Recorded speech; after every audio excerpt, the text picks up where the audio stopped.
আলহামদুলিল্লাহ আসসালাতু ওয়াসসালামু আলা রাসূলিল্লাহ আম্মা বাদ। ধর্মে বাড়াবাড়ি 13 পৃষ্ঠা। গুরুর পরিচয় ও প্রকারভেদ। উলিয়া আউযু বিল্লাহি মিনাশ শাইতানির রাজিম।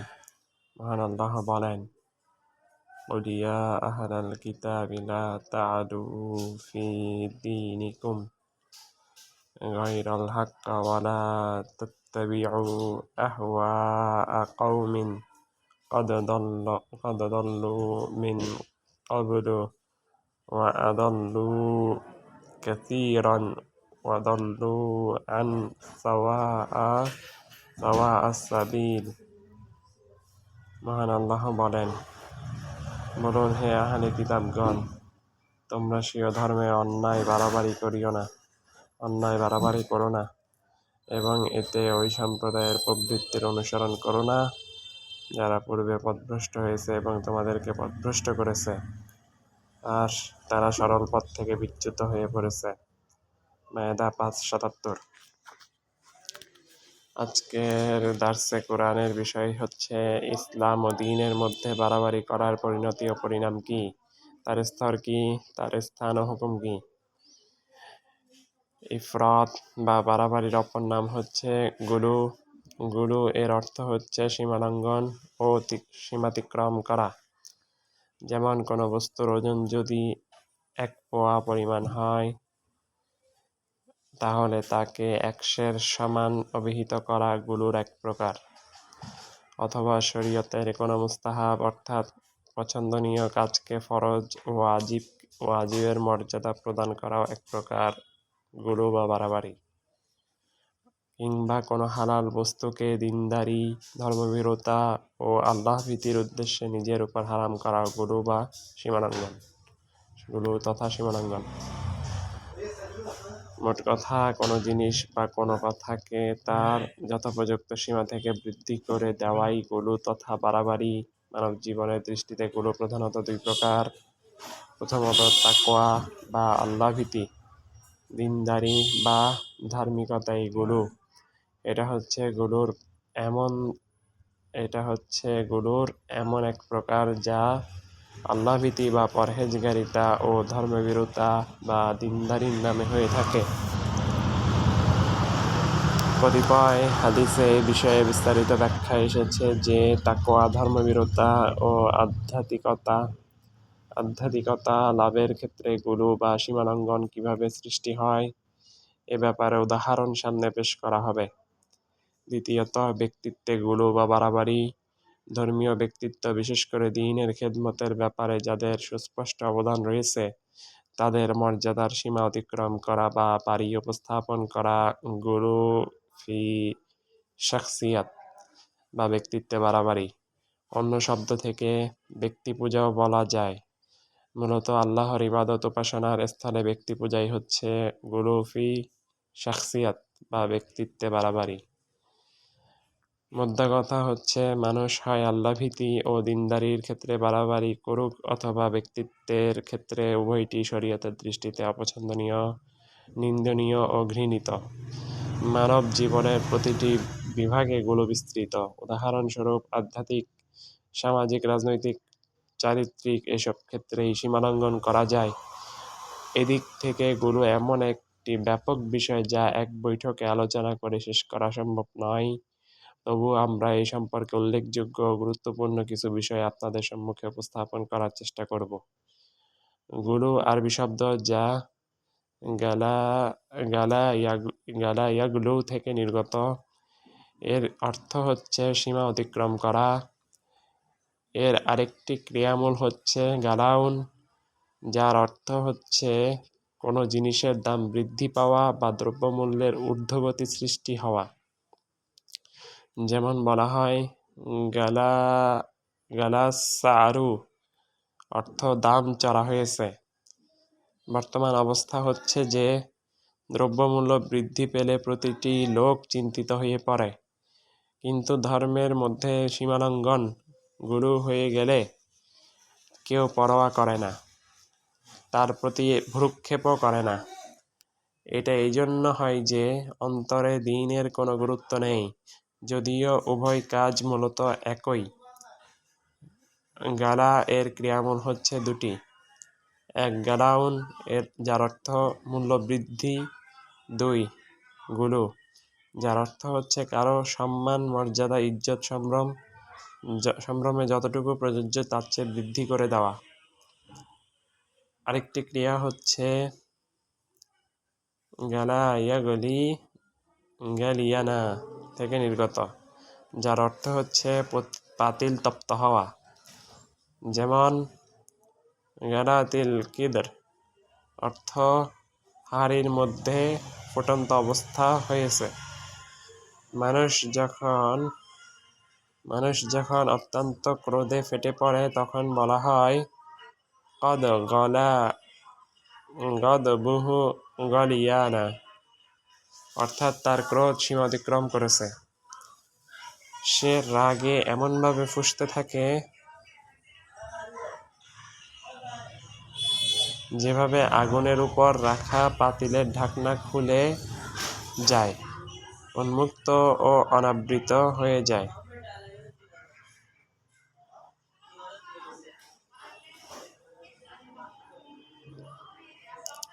মোদ্দা কথা,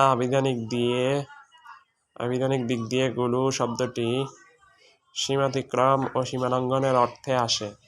চাই এ সীমালঙ্ঘন সম্মান ইজ্জতের ক্ষেত্রে হোক বা অপমান, অপদস্থ ও অবজ্ঞার ক্ষেত্রে হোক, কিংবা অন্য যে কোনো ক্ষেত্রে হোক।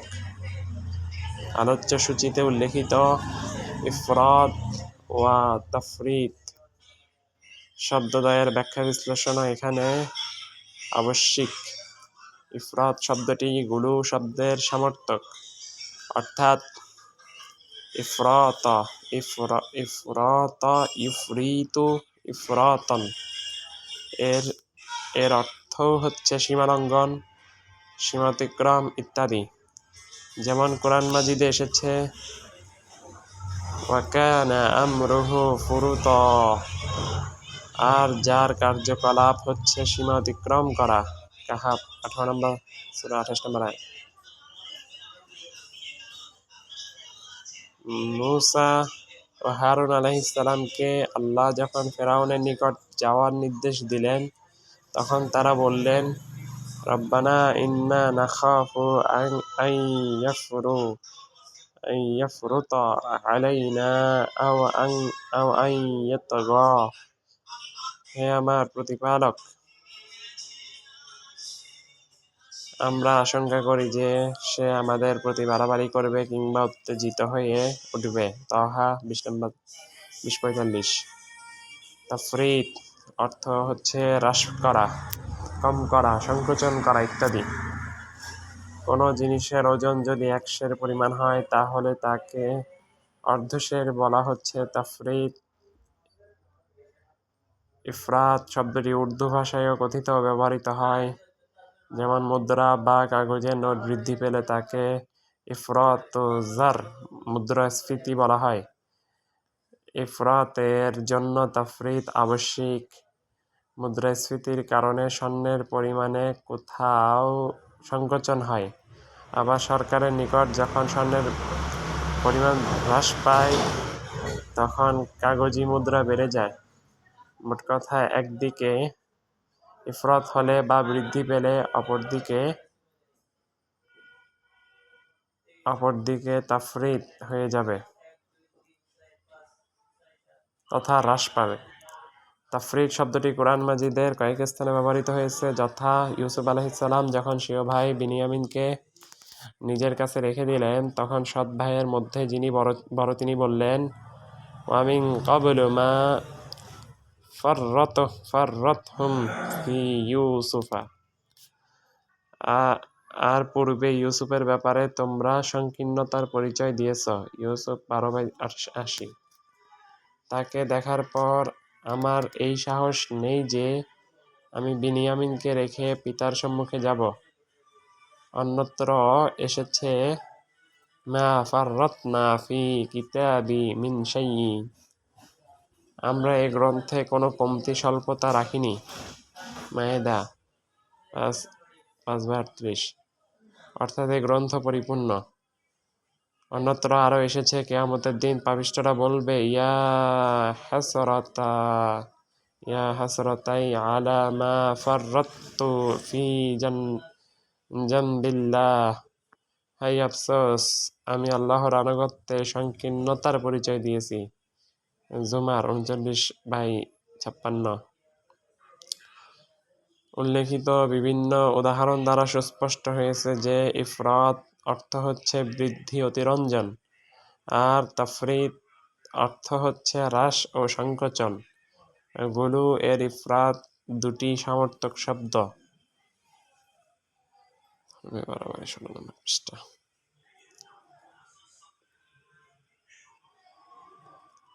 তাকওয়া বা দিনদারির ক্ষেত্রে গুলু,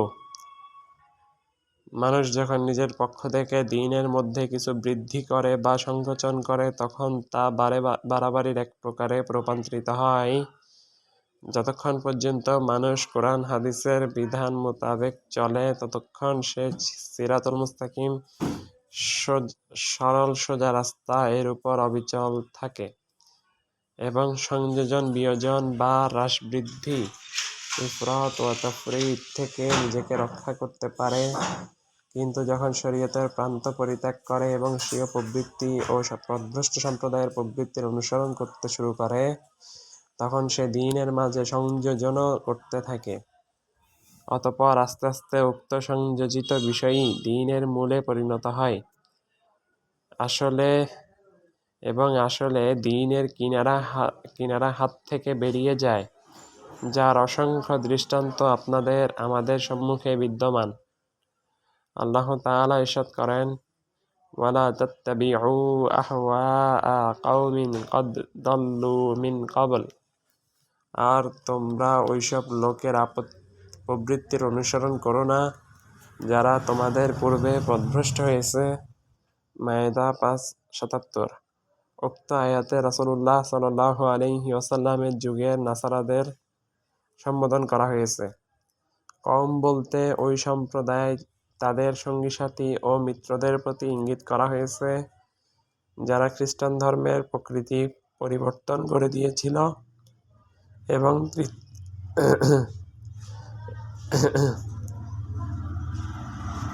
এবং ত্রিত্ববাদের আকীদা বিশ্বাস পোষণ করত। খ্রিস্ট ধর্মে প্রবেশের পূর্বে তারা যে গোমরাহির মধ্যে নিমজ্জিত ছিল, সেই গোমরাহিকে খ্রিস্টবাদের পরিচ্ছদে আবৃত করার চেষ্টা করে।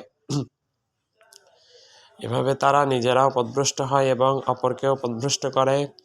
উল্লেখিত আয়াতে কারিমায় নাসারাদেরকে হেদায়েত দেওয়া হয়েছে যে ঈসা আলাইহিসসালামের উপর অবতীর্ণ মূল আসমানী গ্রন্থ ইনজিলের অনুসরণ করো, আর ইনজিলের অনুসরণ করার অর্থই হচ্ছে কোরআন মাজিদের অনুসরণ। কেননা ইনজিল শেষ নবী মুহাম্মদ সাল্লাল্লাহু আলাইহি সাল্লামের আগমন সম্পর্কে ভবিষ্যদ্বাণী রয়েছে। কোনো সৎপথ বিচ্যুত ব্যক্তি বা গোত্রের অনুসরণও এক ধরনের গুলু, সীমালঙ্ঘন। এর ফলে মানুষ সরল সোজা পথ থেকে বিচ্যুত হয়ে যায়। আয়াতে যদিও আহলে কিতাবকে সম্বোধন করা হয়েছে, কিন্তু উদ্দেশ্য হচ্ছে নাসারারা। ইহুদি ও নাসারাদের মধ্যে পার্থক্য হচ্ছে ইহুদিদের মধ্যে ইফরাত ও তাফরিদ বা হ্রাস বৃদ্ধি উভয়ই বিদ্যমান, তবে তাফরিদ বা সীমালঙ্ঘনই তাদের মধ্যে বেশি ও সুস্পষ্ট। পক্ষান্তরে নাসারারা তার ব্যতিক্রম, তাদের মাঝে ইফরাত, সীমালঙ্ঘন সুস্পষ্ট ও ইফরাতের আধিক্য বিদ্যমান। তাদের মধ্যে ইবাদত, উপাসনা, দীনদারি, ধার্মিকতা ও ব্যক্তিত্বের ব্যাপারে গুরু, সীমালঙ্ঘন বিদ্যমান। ইহুদিদের সম্পর্কে কোরআন মাজিদে এসেছে, ওয়াকালাতিল ইয়াহুদু উযাইর ইবনুল্লাহ, আর ইহুদিরা বলে উযাইর আল্লাহর পুত্র। তাওবা 9:30। তারা একদিকে ব্যক্তিত্বে গুলু তথা সীমালঙ্ঘন করে এবং আল্লাহর এক নবীকে তার পুত্র সাব্যস্ত করে, অপরদিকে ঈসা আলাইহিসসালামের ক্ষেত্রে তারা তাফরীত করে বা সংকীর্ণতার পরিচয় দেয়। ইহুদিরা তাকে একজন সম্মানিত মানুষ হিসেবে স্বীকৃতি দিতে ও মেনে নিতে প্রস্তুত নয়। তারা ঈসা আলাইহিসসালামের প্রতি ঈর্ষান্বিত হয়ে তার উপর অপবাদ আরোপ করে। যা তাফরিত বা সংকীর্ণতা, নামান্তর। এই জন্য কোরআন মাজিদে ইহুদিদেরকে আল মাগদুব আলাইহিম, তাদের উপর গজব বলে অভিহিত করা হয়েছে। সূরা ফাতিহায় বলা হয়েছে ইহদিনা সিরাতাল মুস্তাকিম সিরাতাল্লাযীনা আন'আমতা আলাইহিম গায়রিল মাগদুবি আলাইহিম। হে প্রতিপালক, আমাদেরকে সরল সঠিক পথ প্রদর্শন করো, তাদের পথ নয় যাদের প্রতি তোমার গজব নাজিল হয়েছে। আল মাগদুবি আলাইহিম, যাদের প্রতি গজব নাজিল হয়েছে, এর প্রথম দলের অন্তর্ভুক্ত হলো ইহুদিরা। তারপরে এসেছে ওয়ালাদ-দাল্লিন, অর্থাৎ আমাদেরকে পথভ্রষ্টদের পথে পরিচালিত করো না। আদ-দাল্লিন বা পথভ্রষ্ট দ্বারা উদ্দেশ্য হচ্ছে নাসারারা। মূলত ধর্মীয় কর্মকাণ্ডে ইফরাত, বাড়াবাড়ি ও তাফরিত, সংকোচন কোনোটাই কাম্য নয়, বরং উভয়ই অপছন্দনীয়, ঘৃণিত। তাফরিত, সংকোচন দ্বারা নাফরমানি ও অবাধ্যতা এবং পাপাচার সৃষ্টি হয়। ধর্মহীনতা ও নাস্তিক্য দ্বারা আল্লাহদ্রোহিতা ও কুফর পয়দা হয়। আর ইফরাত, বাড়াবাড়ি, এর ফলে শিরক জন্ম নেয়, বিদআত প্রসার লাভ করে, যা দূরীভূত করা অতীব কষ্টকর। অনেক লোক জানে যে মদ্যপান হারাম, তবুও পান করে ভ্রান্ত পরিবেশ দ্বারা প্রভাবিত হয়ে কিংবা ভ্রান্ত অভ্যাসবশত। তবে সে মদ্যপানকে ধর্মীয় কাজ মনে করে না, এটাকে ফাসেকি বা পাপাচার বলে মনে করে। কিন্তু মদ্যপান বা মদ তৈরিকে ও তা ব্যবহারকে দ্বীন জ্ঞান করা বিদআত।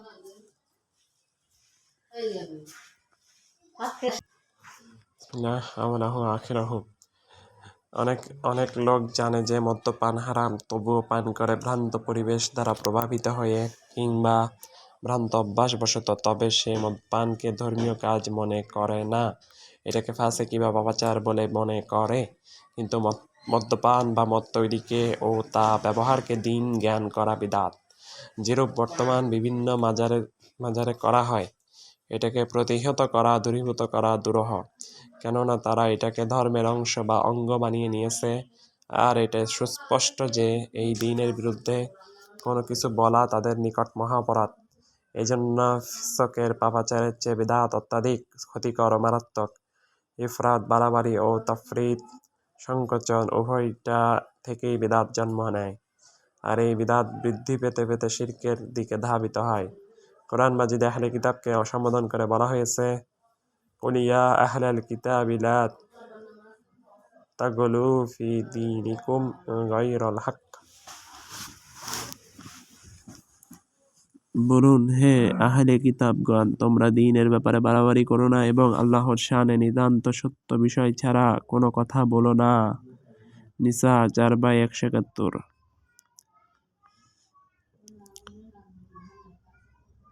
ধর্মে বাড়াবাড়ি 18 নম্বর পৃষ্ঠা। কোরআনে কারিমের 2 স্থানে আহলে কিতাবকে সম্বোধন করে বলা হয়েছে লা তাগলু ফি দীনিকুম, অর্থাৎ তোমরা তোমাদের ধর্মের মধ্যে সীমালঙ্ঘন করো না। প্রথমত সূরা নিসার 171 নং আয়াতে এবং দ্বিতীয়ত সূরা মায়েদার 77 নং আয়াতে উভয় জায়গায় বলা হয়েছে দ্বীনের মধ্যে বাড়াবাড়ি করো না। ঈসা আলাইহিস সালাম, মারিয়াম পুত্র, তাকে প্রভু আল্লাহ বানিও না, কেননা এটাই ব্যক্তিত্বে সীমালঙ্ঘন। কোনো ফকিহ বা মুস্তাহিদ কিংবা সাহাবীকে নিষ্পাপ ইমাম গণ্য করা, আল্লাহর নবী ও রাসূলকে আল্লাহর শরীক করা অথবা তাকে উপাস্য সাব্যস্ত করা কিংবা আল্লাহর সমকক্ষ গণ্য করা সীমালঙ্ঘন। যে সকল বুজুর্গ ও সম্মানিত ব্যক্তির কেবল সম্মান ইজ্জত প্রাপ্ত তাদের ইবাদত উপাসনা আরম্ভ করা বা অনুরূপ সমস্ত কাজ ব্যক্তিত্বের ক্ষেত্রে সীমালঙ্ঘনের শামিল এবং ঘৃণিত ও অপছন্দনীয়। ব্যক্তিত্বের ক্ষেত্রে সীমালঙ্ঘনের ন্যায় তাকওয়া ও আল্লাহভীতি, দীনদারি, ধার্মিকতা এবং ইবাদত উপাসনায় সীমালঙ্ঘন এবং বাড়াবাড়িও শরীয়তের দৃষ্টিতে অত্যন্ত অপছন্দনীয়। এখানে আমরা কতিপয় হাদিস উপস্থাপন করব, যার দ্বারা অনুধাবন করা যাবে যে ইবাদত উপাসনায় গুরু বা বাড়াবাড়ি শরীয়তে কতটুকু নিন্দনীয়। عن عائشة رضي الله عنها قالت أن النبي صلى الله عليه وسلم دخل عليها وعندها امرأة فقال من هذه؟ قالت هذه فلانات تذكر من صلاتها. قال ما عليكم بما تطيقون فوالله لا يمل الله حتى تملوا وكان أحب الدين إلى الله ما داوم عليه صاحبه। এক আয়েশা রাদিয়াল্লাহু আনহা থেকে বর্ণিত, তিনি বলেন, রাসূলুল্লাহ সাল্লাল্লাহু আলাইহি ওয়াসাল্লাম তার নিকট আসলেন। এমত অবস্থায় তার নিকট এক মহিলা উপবিষ্ট ছিল। তিনি জিজ্ঞেস করলেন, এ কে? আয়েশা রাদিয়াল্লাহু আনহা বললেন, এ অমুক মহিলা, যিনি অতি সালাত গুজার, তিনি এক বড় মুসল্লি, যিনি দিন রাত নফল সালাত আদায় করেন, এমনকি রাতেও ঘুমান না। রাসূলুল্লাহ সাল্লাল্লাহু আলাইহি ওয়াসাল্লাম বললেন, থামো, এ মহিলা প্রশংসা পাওয়ার যোগ্য নয়। তোমাদের পক্ষে ফরজ ব্যতীত ওই পরিমাণ নফল ইবাদত করা উচিত যতটুকু তোমাদের সাধ্যে কুলায়। আল্লাহর কসম, আল্লাহ পরিশ্রান্ত হবেন না। অর্থাৎ ইবাদত করতে করতে মানুষ বৃদ্ধ হয়ে যায়, ক্লান্ত হয়ে যায়, পরিশ্রান্ত হয়ে যায়, তখন সে নিজেই অপারগ হয়ে পড়ে। কিন্তু আল্লাহ সওয়াব প্রদানে অপারগ হন না। তিনি অসীম সওয়াব প্রদানকারী। দ্বীনি কর্মকাণ্ডে আল্লাহর নিকট প্রিয় ও পছন্দনীয় নফল ইবাদত হচ্ছে ওই ইবাদত যা দ্বীনি কর্মকাণ্ডে আল্লাহর নিকট প্রিয় ও পছন্দনীয় নফল ইবাদত হচ্ছে ওই ইবাদত যা ইবাদতকারী অব্যাহত রাখতে পারে। বুখারী হাদিস 43, নাসাই ইবনু মাজাহ হাদিস 4238, রিয়াজুস সালেহিন হাদিস নাম্বার 142, পৃষ্ঠা 75। অর্থাৎ যে ব্যক্তি নিয়মিত নফল ইবাদত করতে পারে এমন নয়, যেমন কোনো ব্যক্তি কিছুদিন অতি দীর্ঘ করে সালাত আদায় করলো, অতঃপর ক্লান্ত ও পরিশ্রান্ত হয়ে পরিত্যাগ করলো। বরং মানুষের যতটুকু সাধ্য আছে সেই সাধ্য অনুযায়ী সে ইবাদত করবে এবং সে ওই ইবাদত অব্যাহত রাখবে। অন্যত্র একটি হাদিসে এসেছে, আন আনাস ইবনে মালিক قال جاء ثلاثة رهط إلى بيوت أزواج النبي صلى الله عليه وسلم يسألون عن عبادة النبي صلى الله عليه وسلم فلما أخبروا كأنهم تقلوها فقالوا وأين نحن من النبي صلى الله عليه وسلم قد غفر الله له ما تقدم من ذنبه ولا تأخر. قال أحدهم أما أنا فإنا أصلي الليل أبدا. وقال آخر أنا أصوم الدهر ولا أفطر. وقال آخر أنا أعتزل النساء فلا أتزوج أبدا. فجاء رسول الله صلى الله عليه وسلم فقال أنتم الذين قلتم كذا وكذا وما والله إني لأخشاكم لله وأتقاكم له ولكن أصوم وأفطر وأصلى وأرقد وأتزوج الناس فمن رغب عن সুন্নতি ফালাইসা মিন্নি। আনাস ইবনে মালিক রাদিয়াল্লাহু আনহু বর্ণনা করেন, তিনি তিন ব্যক্তি রাসূল সাল্লাল্লাহু আলাইহি সাল্লামের স্ত্রীগণের বাড়িতে এসে তার ইবাদত সম্পর্কে জানতে চাইল। তাদেরকে যখন ওই সম্পর্কে বলা হলো, তারা যেন তা কম মনে করল। তখন তারা বলল, রাসূল সাল্লাল্লাহু আলাইহি সাল্লাম এর আমলের তুলনায় আমরা কোথায় পড়ে আছি, অথচ আল্লাহ তার পূর্বাপর সকল গুনাহ ক্ষমা করে দিয়েছেন। তখন তাদের একজন বলল, আমি সর্বদা সারা রাত সালাত আদায় করব। আরেকজন বলল, আমি সারা রাত সিয়াম পালন করব, কোনোদিন ছাড়ব না। অন্যজন বলল, আমি নারী সঙ্গ ত্যাগ করব, কোনোদিন বিবাহ করব না। ইতিমধ্যে রাসূলুল্লাহ সাল্লাল্লাহু আলাইহি ওয়াসাল্লাম এসে বললেন, তোমরাই এরূপ বলেছ, আল্লাহর কসম, আমি তোমাদের চেয়ে আল্লাহকে অধিক ভয় করি। তথাপি আমি সিয়াম পালন করি, আবার ছেড়েও দেই। আমি সালাত আদায় করি, আবার ঘুমাই। আমি বিবাহও করেছি, সুতরাং যে আমার সুন্নতকে পরিত্যাগ করবে সে আমার দলভুক্ত নয়। বুখারী হাদিস 5063, মিশকাত হাদিস 145, ঈমান অধ্যায় প্রথম খণ্ড পৃষ্ঠা 52।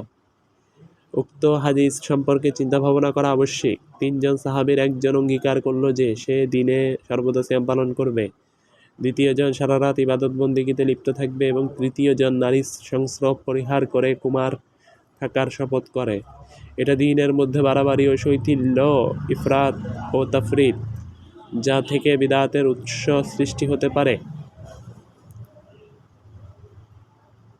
ফলে রাসূলুল্লাহ সাল্লাল্লাহু আলাইহি ওয়াসাল্লাম উক্ত গুলো বাড়াবাড়িকে অত্যন্ত কঠোরভাবে প্রতিহত করেন। আরেকটি হাদিসে এসেছে, আন আনাসিন قال دخل النبي المسجد فإذا جبل ممدود بين الساريتين فقال ما هذا الحبل؟ قالوا هذا حبل زينب، فإذا فترت تعلقت به. فقال النبي حلوه ليصلى أحدكم نشاطه فإذا فتر فليرقد। আনাস রাদিয়াল্লাহু আনহু হতে বর্ণিত, তিনি বলেন, নবী করিম সাল্লাল্লাহু আলাইহি ওয়াসাল্লাম একদা মসজিদে প্রবেশ করে দুটি খুঁটির সাথে একটি রশি বাঁধা দেখতে পেলেন। তিনি জিজ্ঞেস করলেন, এ দড়ি কিসের? সাহাবায়ে কেরাম বললেন, এটা জয়নাবের রশি। যখন ঘুমে তার চোখ আচ্ছন্ন হয়ে আসে কিংবা সালাতে অলসতা আসে, তখন তিনি নিজেকে এ দড়ি দ্বারা বেঁধে রাখেন। রাসূলুল্লাহ সাল্লাল্লাহু আলাইহি সাল্লাম তখন বললেন, ওটা খুলে ফেলো, তোমাদের সাধ্যমতো সামর্থ্য অনুযায়ী সালাত আদায় করা উচিত। অতএব কারো যদি ঘুমে আখি মুদে আসে, সে যেন ঘুমায়। মুত্তাফাক আলাইহ। আবু দাউদ, রিয়াজ, মাকতাবাতুল মাআরিফ, প্রথম মুদ্রণ, তাই হাদিস 1312। সালাতে তন্দ্রা অনুচ্ছেদ, পৃষ্ঠা 204, রিয়াজুস সালেহিন, হাদিস 146।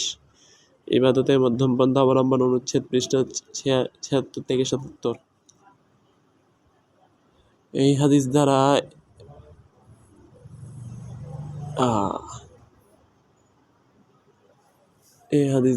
একথা সুস্পষ্ট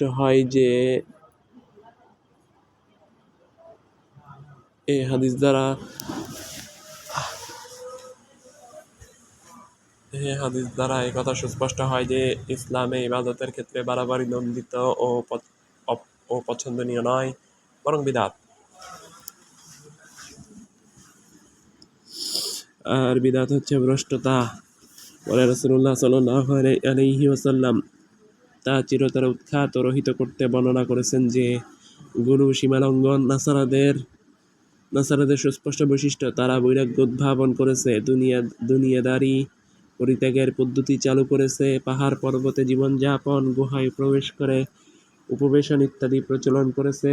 কেউ আবার এমনভাবে হাত প্রসারিত করে দণ্ডায়মান হয় যে দাঁড়িয়ে থাকতে থাকতে শুকিয়ে জীবনহীন নির্জীব হয়ে যায় বা জীবনপাত ঘটায়। কেউ বছরের পর বছর এক পায়ের উপর দাঁড়িয়ে থাকে বা উপবিষ্ট থাকে। এ সময় ইবাদতে গুলো তথা উপাসনায় বাড়াবাড়ির প্রকার, যা ইসলামের দৃষ্টিতে অপছন্দনীয় ও নিন্দনীয়।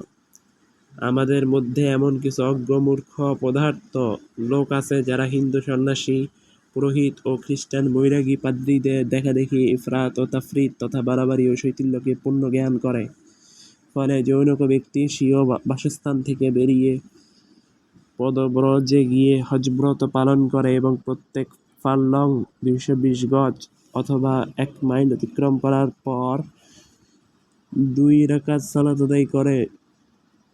যেখানেই 2 রাকাত সালাত আদায়ের জন্য থামে, যাত্রা বিরতি করে, সেখানেই লোকজন জমা হয়ে যায়। তারা বলাবলি করে যে এ লোক বড় আল্লাহওয়ালা, হজ্জের পবিত্র সফরে বের হয়েছেন এবং অল্প অল্প ব্যবধানে 2 রাকাত নফল সালাত আদায় করছেন। কিন্তু সমবেত লোকজনের জানা নেই যে ওই ব্যক্তির নিয়ত কি ছিল। বস্তুত সে খুব বাহবা পেল এবং প্রীতিমুগ্ধ মনি ঋষি হয়ে গেল, কিন্তু তার জানা নেই যে মঞ্জিলে মাকসুদে গন্তব্যে পৌঁছার পথ এটা নয়। তবে হ্যাঁ, তার ইবাদত বন্দেগী ও ধার্মিকতার সংবাদের চর্চা জনশ্রুতি হলো এবং সে প্রসিদ্ধ বিখ্যাত হলো। আরেকটি হাদিসে এসেছে, عن أبي عبد الله بن جابر رضي الله عنهما قال كنت أصلى مع النبي صلى الله عليه وسلم فكانت صلاته قصدا وخطبه قصدا। আবু আব্দুল্লাহ ইবনু জাবির রাদিয়াল্লাহু আনহু হতে বর্ণিত, তিনি বলেন, আমি নবী করিম সাল্লাল্লাহু আলাইহি ওয়াসাল্লামকে সালাত আদায় করতে দেখেছি। নবী করিম সাল্লাল্লাহু আলাইহি ওয়াসাল্লামের সাথে সালাত আদায় করেছি। তার সালাত ও খুতবা ছিল মধ্যম, দীর্ঘ নয়, আবার সংক্ষিপ্তও নয়। মুসলিম হাদিস নাম্বার 766, রিয়াজুস সালেহিন হাদিস নাম্বার 148, ইবাদতে মধ্যম পন্থা অবলম্বন অনুচ্ছেদ পৃষ্ঠা 77। রাসূলুল্লাহ সাল্লাল্লাহু আলাইহি ওয়াসাল্লাম সালাত ও খুতবার উভয় ক্ষেত্রে মধ্যম অবস্থা লক্ষ্য রাখতেন। ঘন্টার পর ঘন্টা বক্তব্য দিতে দিতে জনগণের মাঝে বিরক্তি এসে যায় এমন কখনো ঘটাতেন না।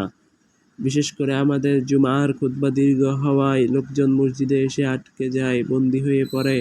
লোকজন বসে বসে তন্দ্রায় নুয়ে পড়ে, কিন্তু খুতবা শেষই হয় না। মসজিদে নববী ও বাইতুল্লাহতে খুতবা সর্বাধিক আধ ঘন্টা হয়ে থাকে, অর্থাৎ সংক্ষিপ্ত আলোচনা হয়। মূল কথা হচ্ছে সাধারণ বক্তৃতা ও আলোচনার মাঝামাঝি হবে জুমার খুতবা। একটি হাদিসে এসেছে যে সালাত হবে মধ্যম এবং খুতবা হবে মধ্যম। দ্রষ্টব্য মুসলিম মিশকাত হাদিস নাম্বার 1405। জুমার খুতবা দীর্ঘ করা সম্পর্কে হাদিস বর্ণিত হয়েছে। দ্রষ্টব্য মুসলিম হাদিস নাম্বার 2892, খিতান অধ্যায় অনুচ্ছেদ 6, মিরাত খণ্ড 4 খণ্ড পৃষ্ঠা 496 অনুবাদক। এই পদ্ধতি সালাতের জামাতে অনুসরণ করা উচিত, যাতে জামাত অতি দীর্ঘ না হয়। আবার খুব দ্রুত আদায় করতে গিয়ে সুবহানাল্লাহ সুবহানাল্লাহ 3 বার বলার সুযোগ হয় না, এরূপও যেন না হয়। অনুরূপভাবে সিজদার পর সিজদা করতে থাকা যেরূপ মোরগ ঠোকর মারে, তদ্রূপও না হয়। যেমন হাদিসে একে কনকরতি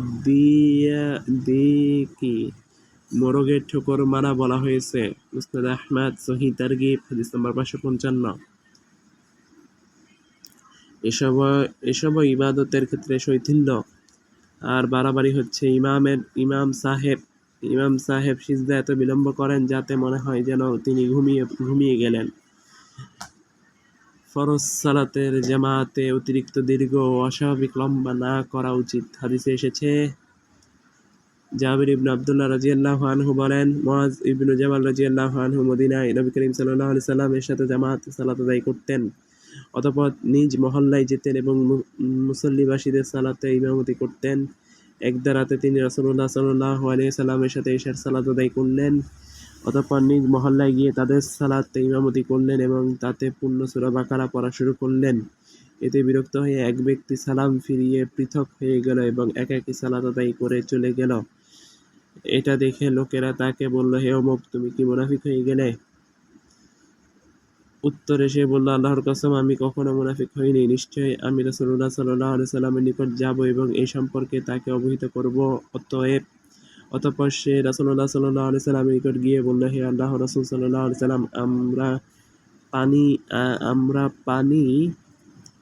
আমরা পানি সেচকারী লোক, সারাদিন সেচের কাজ করে থাকি। এমত অবস্থায় মুআজ আমাদের সাথে এশার সালাত পরে স্বীয় গোত্রে এসে সূরা বাকারা দিয়ে সালাত শুরু করলেন। এটা শুনে রাসূলুল্লাহ সাল্লাল্লাহু আলাইহি সাল্লাম মুআজের প্রতি লক্ষ্য করে বললেন, হে মুআজ, তুমি কি বিপর্যয় সৃষ্টিকারী? তুমি এশার সালাতে ওয়াশ-শামসি ওয়াদুহাহা ওয়াজ-যুহা ওয়াল-লাইলি ইযা ইয়াগশা এবং সাব্বিহিসমা রাব্বিকাল আ'লা বা এর ন্যায় ছোট সূরা পড়বে। মুত্তাফাক আলাইহি। মিশকাত হাদিস নাম্বার 833। একইভাবে রাসূলুল্লাহ সাল্লাল্লাহু আলাইহি সাল্লাম তাকওয়া ও আল্লাহভীতি, দীনদারি ও ধার্মিকতা বা ইবাদত বন্দেগীতে গুলু বা বাড়াবাড়ির মূলোৎপাটনের লক্ষ্যে বলেছেন, সালাতের মধ্যে এতটুকু পরিমাণ বিলম্ব করা যাতে মানুষ শ্রান্ত, অবসন্ন ও ত্যক্ত বিরক্ত হয়ে পড়ে, এরূপ কথা ভুল। তেমনি সালাতে অতি দ্রুততাও ভুল। আরেকটি হাদিসে এসেছে, আবু জুহাইফা ওয়াহ্হাব ইবনে আব্দুল্লাহ রাদিয়াল্লাহু আনহু বলেন, রাসূলুল্লাহ সাল্লাল্লাহু আলাইহি ওয়াসাল্লাম সালমান ফারিসি ও আবু দারদার মধ্যে ভ্রাতৃত্ব বন্ধন কায়েম করে দিয়েছিলেন। একদা সালমান রাদিয়াল্লাহু আনহু আবু দারদার বাড়িতে বেড়াতে গেলেন। দেখলেন আবু দারদার স্ত্রী উম্মু দারদা জীর্ণ বসন পরিহিতা। তিনি এর কারণ জিজ্ঞেস করলে উম্মু দারদা বললেন, আপনার ভাই আবু দারদার দুনিয়াবি কোনো কিছুর প্রয়োজন নেই। ইতিমধ্যে আবু দারদা এসে সালমান রাদিয়াল্লাহু আনহু এর জন্য কিছু খাবার তৈরি করে নিয়ে আসলেন। সালমান রাদিয়াল্লাহু আনহু তার সাথে আবু দারদাকে খেতে বললে তিনি বললেন, আমি সিয়াম রেখেছি। তখন সালমান রাদিয়াল্লাহু আনহু বললেন, তুমি না খেলে আমিও খাবো না। সুতরাং আবু দারদাও সালমানের সাথে খেলেন। রাতে আবু দারদা সালাতের জন্য উঠলে সালমান রাদিয়াল্লাহু আনহু বললেন, ঘুমাও। তিনি ঘুমাতে গেলেন। রাতের শেষ প্রহরে সালমান রাদিয়াল্লাহু আনহু আবু দারদাকে বললেন, এখন উঠো। তখন দুজনে সালাত আদায় করলেন। পরে সালমান রাদিয়াল্লাহু আনহু আবু দারদাকে বললেন, তোমার উপর তোমার প্রভুর হক আছে, তোমার উপর তোমার আত্মার হক আছে, তোমার উপর পরিবারেরও হক আছে। সুতরাং প্রত্যেককে তার ন্যায্য অধিকার দাও। অতঃপর তিনি নবী করিম সাল্লাল্লাহু আলাইহি সাল্লামের নিকট এসে তাকে এসব বললেন। মহানবী সাল্লাল্লাহু আলাইহি সাল্লাম বললেন, সালমান সত্য বলেছে। বুখারী, তিরমিজি, হাদিস নাম্বার 2415। ইমাম আবু জাকারিয়া ইয়াহইয়া ইবনে শারফ আন-নাওয়ী 631 থেকে 676 হিজরি। রিয়াজুস সালিহিন, দামেস্ক, মাকতাবাতু দারুল ফিহা, 13 প্রকাশ 1994 খ্রিস্টাব্দ বা 1414 হিজরি, পৃষ্ঠা 77।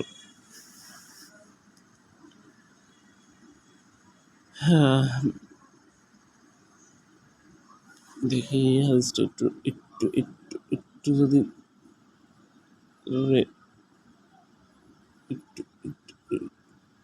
ঠিক আছে, মারো এই হইল না, এবার ঠিক আছে, স্ক্রিনশট হয়ে গেছে। ইয়েস।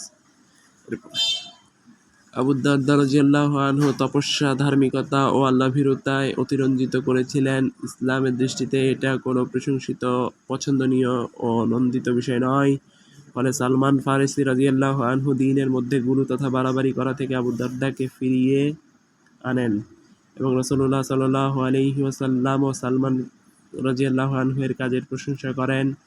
ইসলামে এমন কাজ পছন্দনীয় নয় যে কেউ বাড়াবাড়ি ছেড়ে তাবলীগের জন্য বের হয়ে যাবে এবং পরিবার পরিজন ও সন্তান সন্ততির অবস্থা সম্পর্কে কোনো খোঁজ খবর রাখবে না, কিংবা রাত দিন মুসল্লা সালাত আদায়ে সালাত তাদের পাটিয়ের উপর বসে বসে নফল সালাত আদায় করতে থাকবে আর গৃহে খাদ্যদ্রব্য আছে কিনা তার কোনো খোঁজখবর রাখবে না, বরং ইসলাম সদা সর্বদা মধ্যপন্থা অবলম্বনের নির্দেশ দেয়।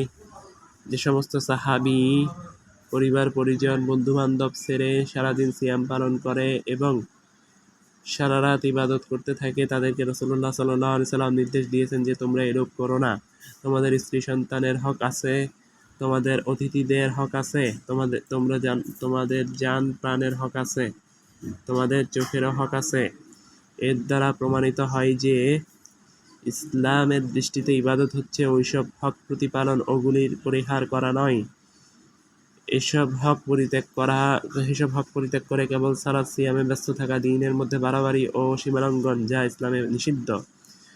উপরোক্ত বিষয়ের সাথে সম্পৃক্ত একটি ঘটনা আব্দুল্লাহ ইবনে আমর ইবনিল আস রাদিয়াল্লাহু আনহু থেকে বর্ণিত। তিনি বলেন, নবী করিম সাল্লাল্লাহু আলাইহি সাল্লামকে অবহিত করা হলো যে, আমি বলে থাকি আল্লাহর শপথ, যতদিন জীবিত থাকব ততদিন আমি সিয়াম পালন করব এবং রাতে সালাত আদায় করতে থাকব। রাসূলুল্লাহ সাল্লাল্লাহু আলাইহি সাল্লাম জিজ্ঞেস করলেন, তুমি নাকি এরূপ কথা বলে থাকো?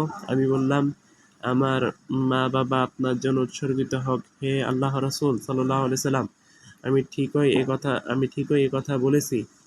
তিনি বললেন, তুমি তা করতে সক্ষম হবে না, কাজেই সিয়ামও পালন করো, আবার সিয়াম ছেড়েও দাও।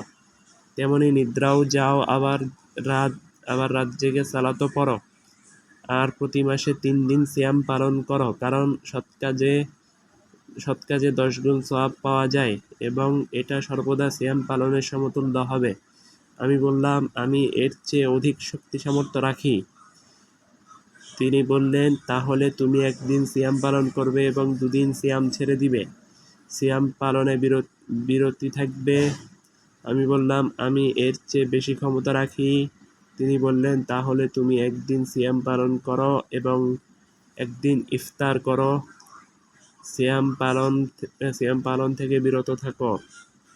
আর এটি হচ্ছে দাউদ আলাইহিস সালামের সিয়াম, এটাই হচ্ছে ভারসাম্যপূর্ণ সিয়াম। অন্য বর্ণনায় বলা হয়েছে, আর এটি শ্রেষ্ঠ সিয়াম। আমি বললাম, আমি এর চেয়েও বেশি শক্তি রাখি। রাসূলুল্লাহ সাল্লাল্লাহু আলাইহি সাল্লাম বললেন, এছাড়া আর কোনো শ্রেষ্ঠ সিয়াম নেই। আব্দুল্লাহ ইবনে আমর বৃদ্ধ বয়সে বলতেন, হায়, আমি যদি সে 3 দিনের সিয়াম কবুল করে নিতাম যার কথা রাসূলুল্লাহ সাল্লাল্লাহু আলাইহি সাল্লাম বলেছিলেন, তাহলে তা আমার পরিবার পরিজন ও ধন সম্পদের চেয়ে আমার কাছে অধিক প্রিয় হতো। বৃদ্ধ বয়সে উপনীত হয়ে 1 দিন সিয়াম পালন করা আর 1 দিন ছেড়ে দেওয়া অত্যন্ত কঠিন, অর্থাৎ 1 দিন পর 1 দিন সিয়াম পালন করা অতি কষ্টকর। আর মনও মানছে না যে কাজ যুবক বয়সে আরম্ভ করেছি বৃদ্ধ বয়সে তা পরিত্যাগ করব। অনুরূপভাবে আব্দুল্লাহ ইবনুল আমর বলেন, আমি কোরআন মাজিদ তেলাওয়াত করতাম এবং প্রতি রাত্রে একবার খতম করতে চাইতাম। আল্লাহর রাসূল সাল্লাল্লাহু আলাইহি সাল্লাম বললেন, প্রতি মাসে একবার কোরআন খতম করো। আমি বললাম, আমি এর চেয়ে বেশি করার ক্ষমতা রাখি। তিনি বললেন, তাহলে 20 দিনে একবার খতম করো।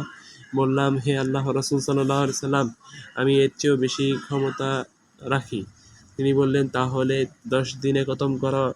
আমি বললাম, হে আল্লাহর রাসূল সাল্লাল্লাহু আলাইহি সাল্লাম, আমি এর চেয়েও বেশি ক্ষমতা রাখি। তিনি বললেন, তাহলে 1 সপ্তাহে একবার কোরআন মাজিদ খতম করো এবং এর চেয়ে বেশি নয়। এভাবে আমি নিজেই কঠোরতা আরোপ করেছি এবং তা আমার উপর আরোপিত হয়েই গেছে। আর নবী করিম সাল্লাল্লাহু আলাইহি সাল্লাম আমাকে বলেছিলেন, তুমি জানো না, সম্ভবত তোমার বয়স দীর্ঘায়িত হবে। আব্দুল্লাহ রাদিয়াল্লাহু আনহু বললেন, নবী করিম সাল্লাল্লাহু আলাইহি সাল্লাম যা বলেছিলেন আমি সেখানে পৌঁছে গেছি। কাজেই যখন আমি বার্ধক্যে পৌঁছে গেলাম তখন আমার আফসোস হলো, যদি আমি রাসূলুল্লাহ সাল্লাল্লাহু আলাইহি সাল্লামের প্রদত্ত সুবিধা গ্রহণ করতাম। বুখারী 5052, রিয়াজুস সালিহিন হাদিস নাম্বার 150, মধ্যপন্থা অবলম্বন অনুচ্ছেদ পৃষ্ঠা 78 থেকে 79। মূল কথা হচ্ছে, কোরআন মাজিদ শুধু তেলাওয়াত করাই যথেষ্ট নয়, বরং তা অনুধাবন করতে হবে। কিন্তু লোকেরা এটাকে খুব কামালিয়াত পূর্ণতা ভাবে যে অমুক ব্যক্তি 1 রাতে পূর্ণ কোরআন খতম করেছে। এছাড়া রমজান মাসে সাবিনা খতম করা হয়।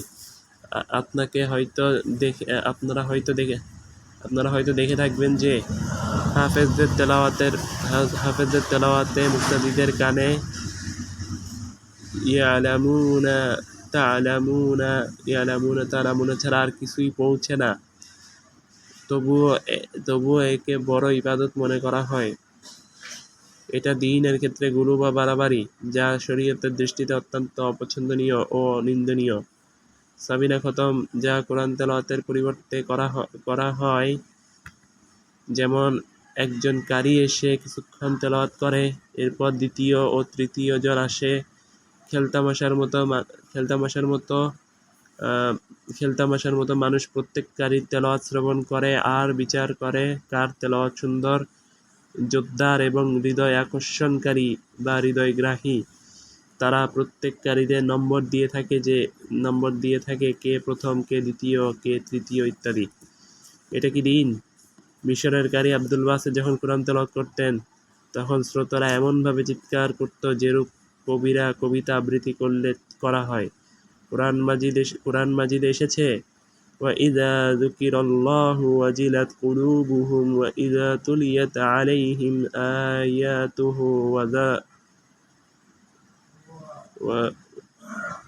وَزَادَتْهُمْ إِيمَانًا وَعَلَى رَبِّهِمْ يَتَوَكَّلُونَ।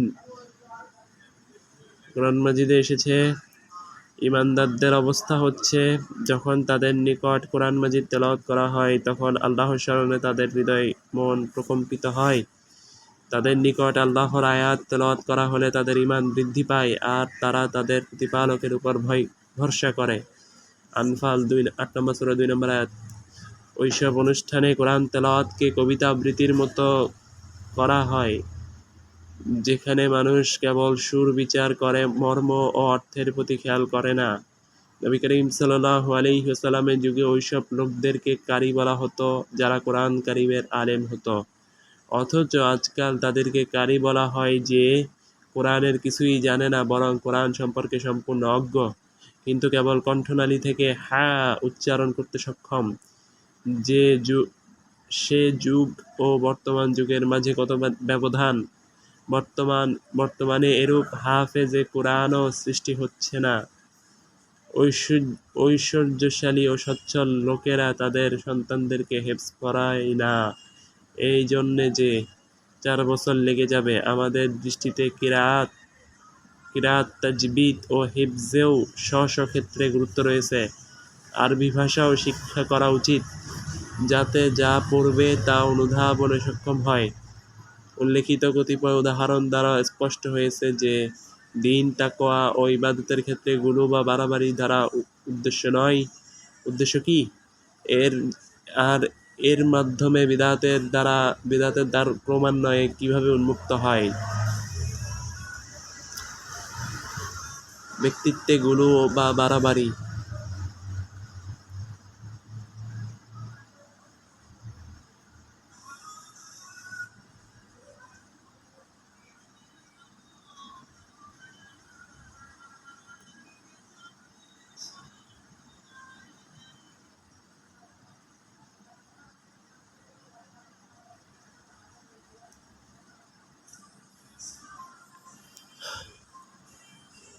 শেষ করব।